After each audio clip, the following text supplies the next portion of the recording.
What is up, guys? Welcome back to another episode of ShadeTreeGarage. In this video we'll be pulling the RB26 apart, just checking on some stuff.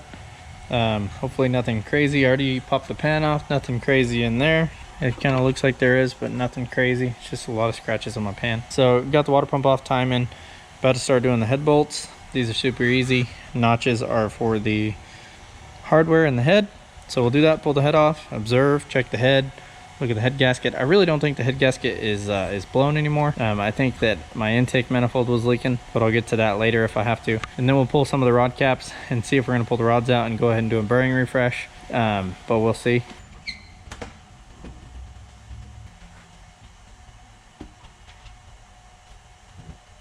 Ignore all the oil. Everything else looks really good. Cylinder walls don't look too bad. They look about like what they were when I put them in. Still plenty of cross hatching in there. I mean, it's an old block. A little bit of detonation on that cylinder. You can kind of see that. Not really, I'll show you more whenever it's out. So the reason I want to check on the bearings is there's a little bit of metal in the oil, but honestly, 2,000 miles, it never really broke in. It had a really hard break in. We had that rod failure. I want to check everything because we really slapped this thing together in a hurry a long time ago. So I want to pull everything off, get a set of bearings, probably new rings just to be safe, maybe do a little hone, put it back together. So that's probably what we'll end up doing. But let me get the pistons out and then we'll mark everything and then we'll figure it out. Alrighty guys, got the freaking block torn apart, got the rods all out. Sorry, got some like grease on there. Crankshaft looks beautiful. Freaking journals look awesome. Not a freaking scratch on these things.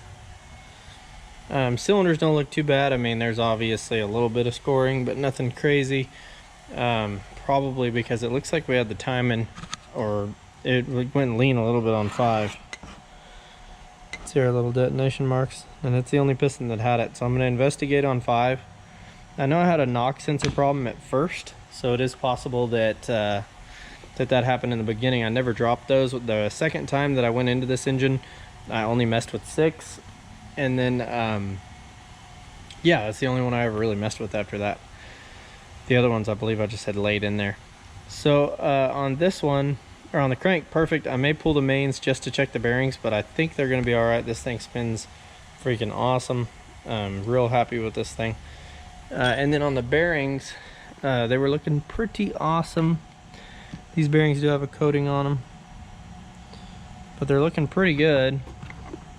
A couple of them got a little bit of stuff, like that one. The coating was kind of coming off of them, and I know they're coated. Seeing that being in front of that hole is probably from the first time that this engine messed up. I probably did not clean all the oil galleries perfectly out. And then on 1, the coatings off were real kind of weird. And on 6, see how the coating's off? And I know it may look different on camera, but you literally cannot feel this at all. Skirts don't look too bad. And like I said, 5 was the only one with some detonation. So anyways, while we're here, since that coating freaks me out, we are going to pull the crank out, so I guess we will be taking the mains out.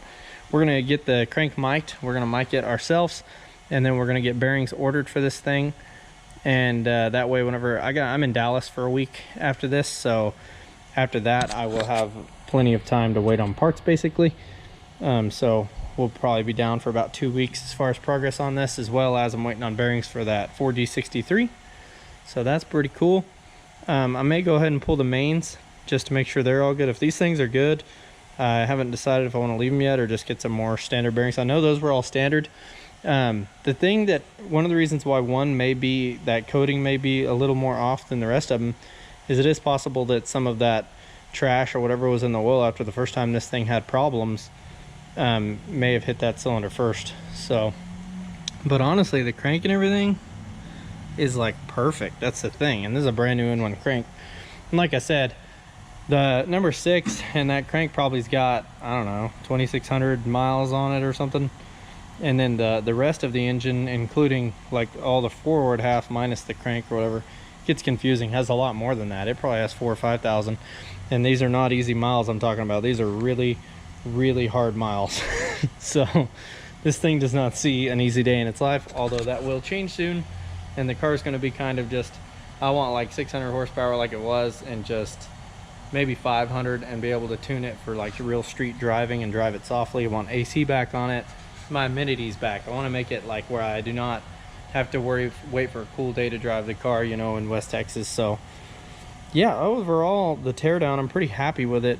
Some would probably just stop here and throw bearings in it, but I want to remic this crank and stuff and make sure we're going to be perfect. Head gasket had no obvious signs of blowing. Like I said, I think it ended up being my intake manifold bolts for my fuel rail, because they go through a coolant jacket, as well as we got us a new oil cap too, but I don't really like it. A little HTS one, but I don't think it goes good, so we'll be getting another one. Also got to make some mods to that oil pan, just because it's a 25 pan on a 26, so this little bit is different on a 26. Or on a 25 you're using this drain or this supply, and see how it's more over, and then on a 26 it's this way. You have to compensate, so you can drill a hole right here and bend your pan out, but I also need to drill another hole over here because we're running into an issue where we're getting some leaky oil. So overall, that's that and that. Everything is marked. I'll probably leave it. I need to find a box and put that stuff in it. That way it doesn't get messed with while I'm gone. I'm going to pull the oil pump off and the rear main really quick, and then we'll pull the main caps and get moving on that.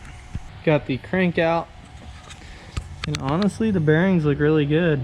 Well, the crank's still on it, but the mains, that's that coating I was telling y'all about, that haze. It's like a lead coating. I don't know, the breakdown's on ACL's website.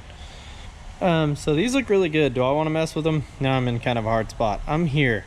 Would it be worth it to throw bearings in it? I'm probably going to throw a new pump, because now I'm worried that there were contaminants in the oil, and that's what hurt 1 and 6. But honestly, it's difficult because these look really good. So I may put them back in. I don't know yet. I'll probably make that assumption tomorrow, or whenever we mic the crank, we might as well check and, like, you know, measure it and see what kind of oil clearance we want to run again, and then order some new bearings. So difficult decisions that need to be made. Overall, guys, I'm pretty happy with today. I don't feel like the engine's too hurt. And another thing that may have messed with the cylinder wall a little bit, the skirts a little bit, how I said there's some square, I forgot, and the top of that piston. Don't forget that this thing like practically almost ate a 62-66 precision. So we're probably gonna get new piston rings, hone the block, and then put it back together, and some bearings. But more, you know, the thing was running so good. There's nothing really wrong with this engine. It's not that it broke, it's just that I have it out doing the car anyway. And you got to understand that on like a built engine, or on something that's making, you're at the limits. Like, we're at the limits of these connecting rods on high boost. So like, being that close to the limit, I want to make damn sure that everything looks really good, because say that I didn't do this right, and then something happened to one of those bearings or something crazy at the track or even on the street, and I kick a rod through the side of this block, it suddenly went from a $400 or $500 bearing, gaskets, you know, kind of thing, and my labor's free because I do this for a living.